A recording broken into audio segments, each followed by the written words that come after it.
Hey everybody, welcome back to my Bake Like a Pro YouTube channel. Let's have a little bit of fun with some chocolate. I have some tempered dark chocolate here. I'm just going to dip a pint glass into the chocolate.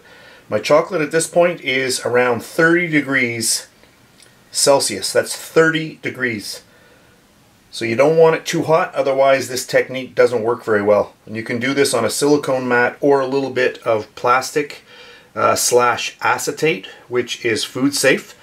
So you just want to coat the bottom of your glass and then bring it down, and you can just let it sit there, and then you want to just pull it directly up. So hold your hands down and then just give it a little bit of a pull, and you're going to see a really cool design. If you don't see that design, just leave it there, let your chocolate cool down a little bit more, and then it'll work really nicely. If the chocolate is too thin or a little bit on the warm side, you won't get a nice pattern. I will zoom in later just to show you what that looks like. So I'm going to get this out of the way.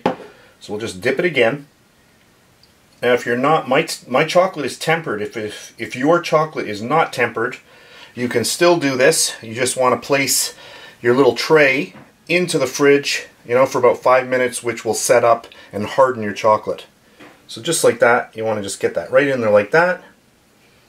You can just give it a little bit of a movement like this, and then just pull it off straight up. Perfect. And look at that, really nice. We'll do another dip, and then right on. And then let's move it around. Try to keep it circular if that's what you want, and then just pull it off. That one there's a little thin, so I'm just going to move it around.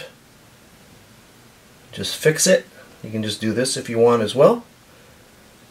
And just make sure that it looks good, and then pull it off. Each one is going to be unique.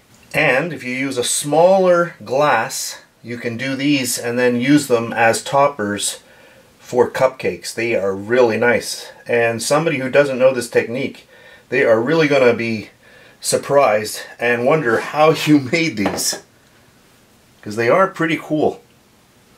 So many different things you can do with chocolate, all these little tricks. And then pull. Oh, that's going to be a really nice one. And let's do one more. And then right on. And just let your glass sit. The weight of the glass actually helps you out because it pushes down and spreads that chocolate out a little bit.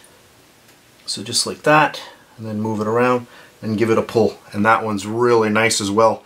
Looks like a nice tree. Really cool. Alright, that's good. Oh, let me just show you the bottom of the glass, what it looks like. You can see in the light, as I turn it, you can see what it looks like. So basically we're taking this and we're getting the same effect on the little chocolate disc. You can see that. There we go. Good. So let me just tilt this and show you the nice designs that are appearing here. There we've got that one right there. I don't know if you can see that one very well. Let me bring that around here. Look at that. Very, very fancy. Let me spin this around just so you can see the other side a little better. Look at that. When you turn it in the light, you can really see that. Pretty amazing. So all we have to do now is just let these completely set up. So if you haven't tempered your chocolate at this point, you just want to take that, pop it in the fridge, 5 to 10 minutes maximum, and then just bring it out. You can just let it sit there for a while and you can just peel them right off. As soon as the chocolate is hardened, it will just come off the silicone very, very easily.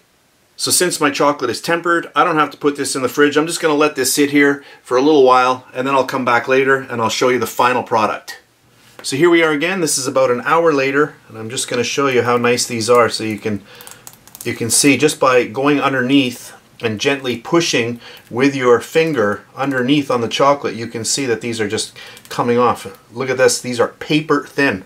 So that's it for today's video. I hope you enjoyed it. If you did, please give me a thumbs up, subscribe if you wish, and if you're on Facebook, you can check me out at facebook.com/bakelikeapro.